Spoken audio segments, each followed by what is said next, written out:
Hey guys, Tammy here. Okay, writing for court part 2, right? I gave you 3 tips in the last video. I'm going to give you 3 tips in this video. I'm going to give you 3 tips in the next video. So it's a total of 3-part video series.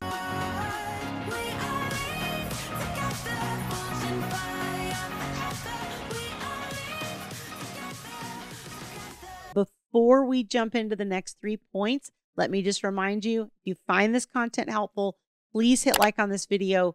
Please subscribe to the channel so that you get notified as new content is released.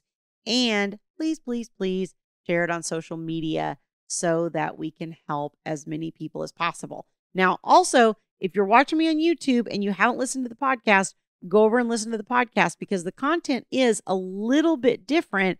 We don't release the full episodes on YouTube. Sometimes people don't realize that. What we kind of do is, because the episodes are a little bit longer, so we kind of chunk them up and kind of give you the highlights, to give you the overall context of it. But some of the detail will be in the podcast episode. So go find the podcast, listen to it. You can go to divorceuniversityonline.com if you don't know anywhere else to find it, but it's on Spotify and Apple and all that kind of thing. So, all right. The last video I talked about, being brief and your testimony is evidence and you want to tell a story, right? So when you're telling the story, what you want to do is create a through line. All right. And this is a technique that comes from acting. And Thomas talks about this. And we actually did a full podcast episode on a through line. So if you go and search for that, you will probably find it. And this is a term from acting that essentially means, when an actor is portraying a character, it's like you want to develop the full character, so to speak. Like, I don't know if you've ever seen an episode of Friends where Joey works at Chandler's job. Chandler hires Joey to be, I don't know, one of the number crunchers or whatever it is.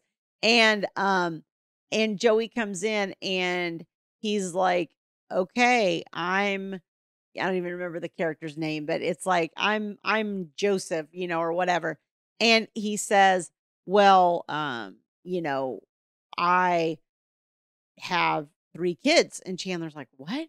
And it's like, and then somebody else is talking to him and he's like, now you own a boat. Oh yeah, we have a boat. Me and the wife go out on the weekends and da-da-da. And Chandler's like, you're losing your mind.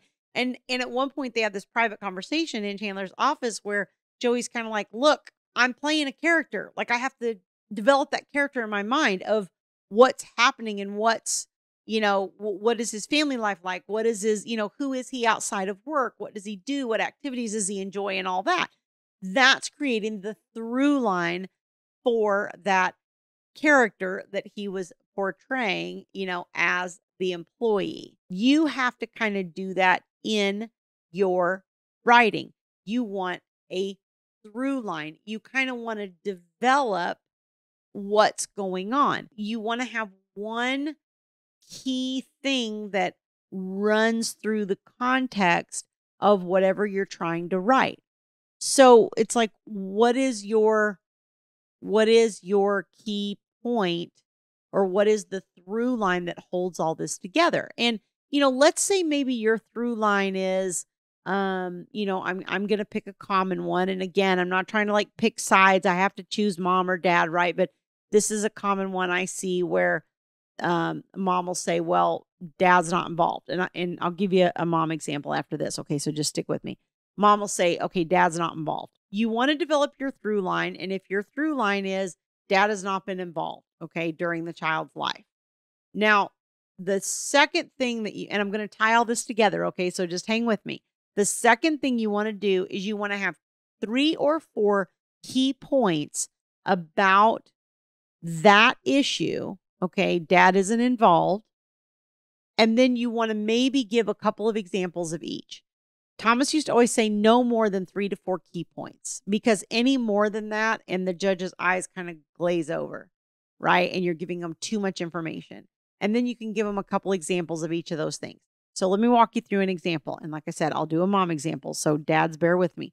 So if I'm going to say dad's not involved, okay, maybe number one is the amount of visitation that he actually shows up for. Maybe dad's only showing up for visits once a month.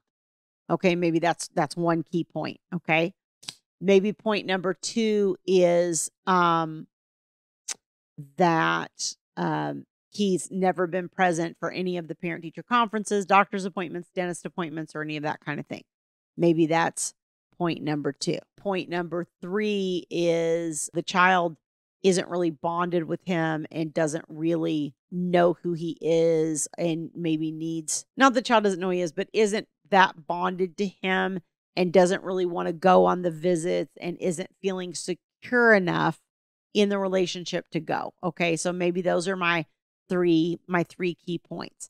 And then I'm going to give my two best examples of each. So on the visitation, I can just say, like, he showed up for visitation on these dates. He didn't show up on these dates. He was supposed to, or, he skipped his visitation or whatever. Now, I've talked a lot on this channel and in my podcast about documenting. Okay. So this is why you need to be documenting, so that when you come down to these points, you have dates, times, and specific examples that you can give.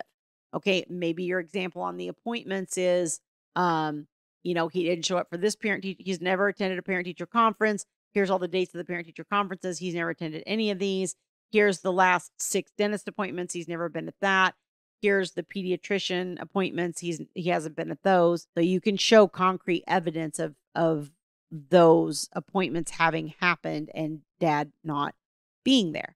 And then number 3, if you're saying, the child just doesn't feel bonded and is resistant to going, okay, then you can give examples of, like, the child, cries when it's time to transition to dad's, or the child is having anxiety and is having panic attacks, and however it's manifesting. But then beyond that, the court's going to want to know, okay, so how do we solve those problems? And so you need to think about your key 3 to 4 points and kind of go, okay, what would we do to solve those? Okay, well, dad needs to be consistent in his visitation. And once he's been consistent for X amount of time, then we could step him up to the next level, right? Give him some incentive to do that. Dad needs to be present at these appointments and all that kind of stuff, or else mom should have final decision making on custody issues if dad's not going to show up and participate and all that kind of stuff. Or number 3, we get the child in therapy because, or child and dad have therapy together, because there's obviously some link missing there where they're not having, they're not developing a bond. And so you want to give kind of what those solutions would potentially look like. Now, if you're dad, let's say that what you're saying is, okay, look, I think mom's alienating the child. Okay. Mom's not encouraging the child to go, might be point number 1. Point number 2 might be mom leaves the decision up to the child and won't discipline the child into following through on the visitation time like they're supposed to. Maybe number 3 is mom constantly changes the schedule on me, or, asks to switch days, or doesn't let me have my days and says the child's got other events going on or whatever. And then you would give your couple examples of each of those things. And, whether that's, text messages from mom, or whether that's times that maybe maybe you have messages where the child has texted you directly and said, mom said I don't have to go, or, whatever your evidence is of your 3 or 4 points. So you want to figure out what your overall through line is, whether that's dad hasn't been involved, mom's alienating, or some other thing. Obviously, not everybody's going to fit into one of those 2 issues, but, whatever your overall theory of your case is as the issue, then give your 3 to 4 points, and then give your 2 or 3 best examples of each. I hope that's helpful. There's 3 additional tips. In the next video, I will give you my 3 final tips on writing for court. If you would like to learn more about my coaching services, please go to Divorce University Online /VIP-coaching. There's a link on that page. You can book a time, have a free 15-minute consultation with my staff. You can learn more about my coaching services and how I might be able to help you. All right. See you guys next time.